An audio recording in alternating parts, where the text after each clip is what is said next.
Students of standard 7 हम लोग chapter 2 पढ़ रहे थे। उसमें हम लोग जो प्रोसेस है न्यूट्रिशन इन एनिमल्स में किस तरह से न्यूट्रिशन जो है 5 स्टेप में कंप्लीट होता है। Ingestion, digestion, absorption, assimilation, egestion. तो इन 5 स्टेप्स में जो हमारा न्यूट्रिशन कंप्लीट होता है इसको कहते हैं होलोजोइक टाइप ऑफ न्यूट्रिशन। ये तुम अपर क्लास में पढ़ोगे। अभी ये उसके बारे में बस तुम लोग को इतना जानना है कि हम लोग का जो डाइजेशन है ह्यूमन बीइंग में हो या यूनिसेलुलर ऑर्गेनिज्म में हो या मल्टी सेलुलर ऑर्गेनिज्म में हो, जितने भी एनिमल्स है तो किस तरह से होता है। तो हमारा मोड ऑफ न्यूट्रिशन जो है होलोजोइक कहलाता है, जिसमें कि सबसे पहले हम लोग फूड को इंजेस्ट करते हैं, फिर उसका डाइजेशन का प्रोसेस चलता है, उस फूड का फिर एब्जॉर्प्शन होता है, एसिमिलेशन होता है और इजेशन हो जाता है।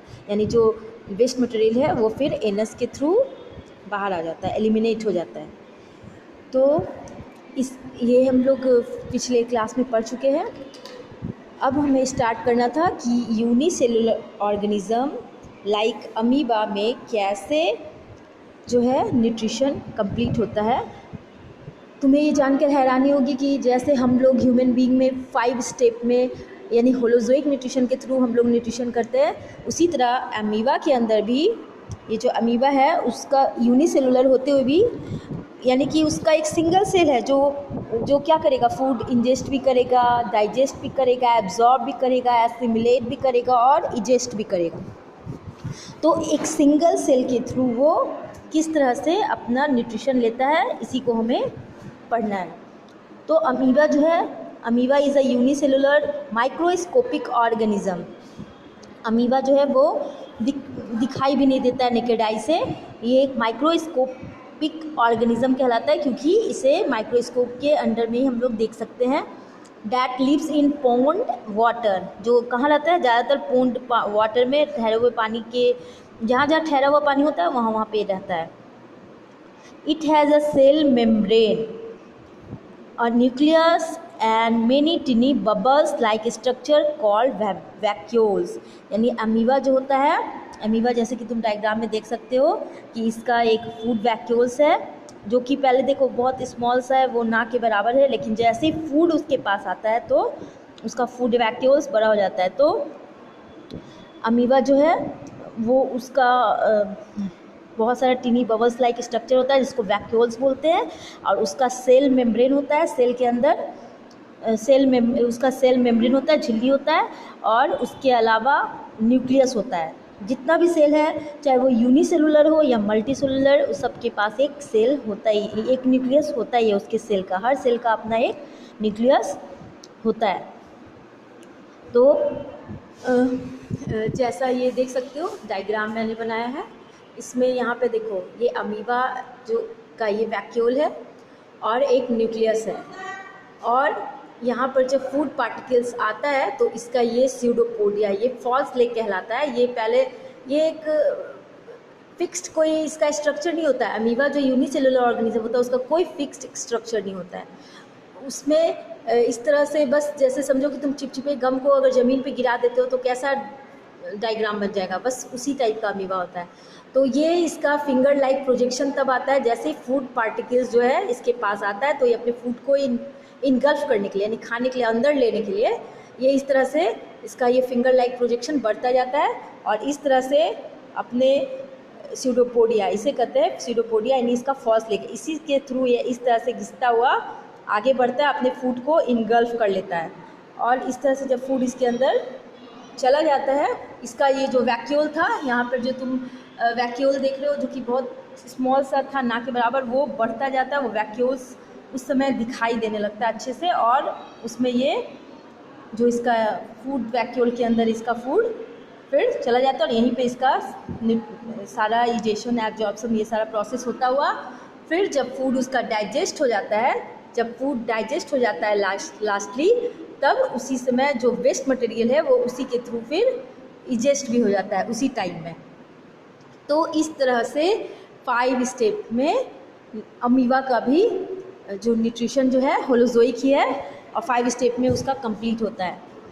तो फर्स्ट मेथड क्या हो गया, ingestion, when the food particles comes near an amoeba it engulfs the food with the help of pseudopodia which surround the food particles, जो कि पूरे अच्छे से घेर लिया, जो अभी मैंने डायग्राम में दिखाया था कि अच्छे से वो उसको घेर कर किस तरह से इनगल्फ किया, फूड वैक्यूल्स के अंदर फिर चला जाता है। उसके बाद फिर सेकेंड स्टेप में क्या होता है, डाइजेशन होता है। The food is then digested inside the vacuole by digestive juices secreted into the food vacuoles. उसके बाद जब वो जो डाइजेस्टेड होता है कहाँ, वैक्यूल के अंदर, जो फूड वैक्यूल के अंदर चला जाता है, जो जैसा कि मैंने अभी डायग्राम में दिखाया था, तो वैक्यूल के अंदर जब चला जाता है तो वो फूड जो है फिर डाइजेस्ट करता है, डाइजेस्टिव जूस सिक्रीट कर फूड वैक्यूल के अंदर ही डाइजेशन स्टार्ट हो जाता है। फिर डाइजेस्ट होने के बाद फूड का थर्ड स्टेप में क्या होगा, assimilation. After digestion the simple food is absorbed and assimilated by the body to provide energy. फिर उस डाइजेस्ट होने के बाद वो फूड उसे एब्जॉर्ब होकर उसके बॉडी को एनर्जी प्रोवाइड करने लगता है। उसके बाद फोर्थ स्टेप में इजेशन होता है।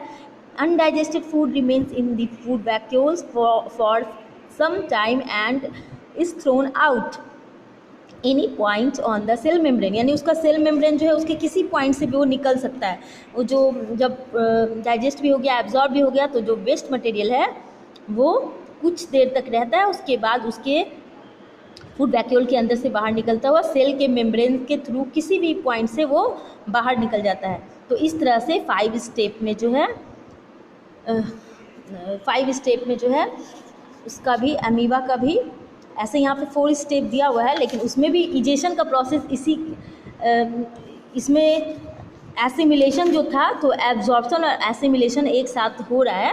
तो इसी तरह से ऐसा नहीं है कि एसिमिलेशन नहीं हुआ, तो एक साथ वो 5 स्टेप में ही उसका कंप्लीट होता है, उसका भी न्यूट्रिशन। अब आ जाओ तुम मल्टीसेलुलर ऑर्गेनिज्म में। मल्टीसेलुलर ऑर्गेनिज्म में जैसे कि फ्रॉग जो है वो, या इंसेक्ट जो है, फ्रॉग क्या और भी मतलब एनिमल्स जो है, इंसेक्ट्स है, वो कैसे लेते हैं, तो इसमें अभी तुमको फ्रॉग के बारे में पढ़ना है कि फ्रॉग अपना न्यूट्रिशन कैसे लेते हैं। तो frog catches insect which are their food, यानी कि फ्रॉग का फूड क्या है, इंसेक्ट है।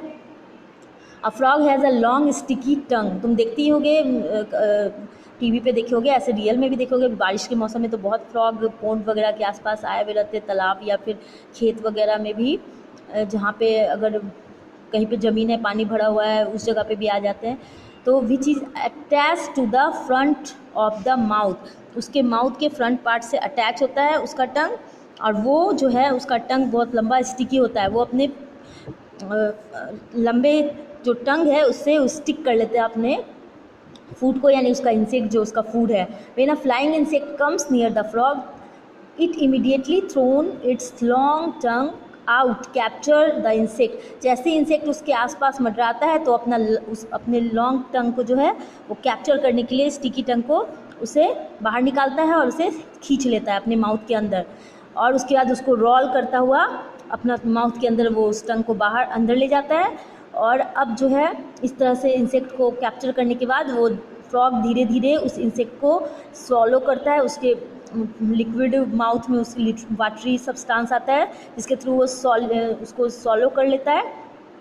And digested in a well developed digestive system, उसका डाइजेस्टिव सिस्टम, क्योंकि ये मल्टी सेलुलर ऑर्गेनिज्म है, इसका डाइजेस्टिव सिस्टम वेल डेवलप्ड होता है, उसके अंदर ये उसे डाइजेस्ट कर लेता है with the help of digestive juices.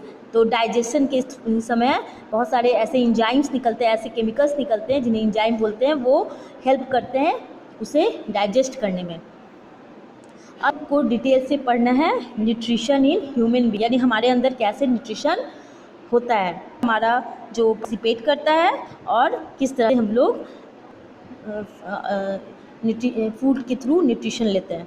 तो जैसे ये इस डायग्राम में देख रहे हो, इसमें यहाँ माउथ से लेकर ये कहलाता है एलिमेंट्री कनाल, माउथ से लेकर इनस तक, और ये एलिमेंट्री कनाल ही डाइजेस्टिव सारे बॉडी पार्ट है, बॉडी में हेल्प करते हैं। तो नेक्स्ट क्लास में हम लोग इसके बारे में डिटेल से पढ़ेंगे। अभी बस इतना जानो तरह से। तो ये माउथ है जिसे बक्कल कैविटी बोलते हैं, और यहीं पे एक ग्लैंड होता है जिसमें सैलिवरी ग्लैंड बोलते हैं, वो सैलिवेट करता है माउथ के अंदर, उसे ओइसोफेगस बोलते हैं। और उसके बाद फिर फूड स्टोमक, लीवर और pancreas, small intestine, large intestine, ये सबसे होता हुआ फिर वेस्ट मटेरियल जो है, जब फूड सारा प्रोसेस कंप्लीट होने के बाद वेस्ट मटेरियल जो है एनस के थ्रू बाहर आ जाता है। तो इस तरह से हमारा न्यूट्रिशन भी कंप्लीट होता है। तो नेक्स्ट क्लास में इसे हम डिटेल से पढ़ेंगे।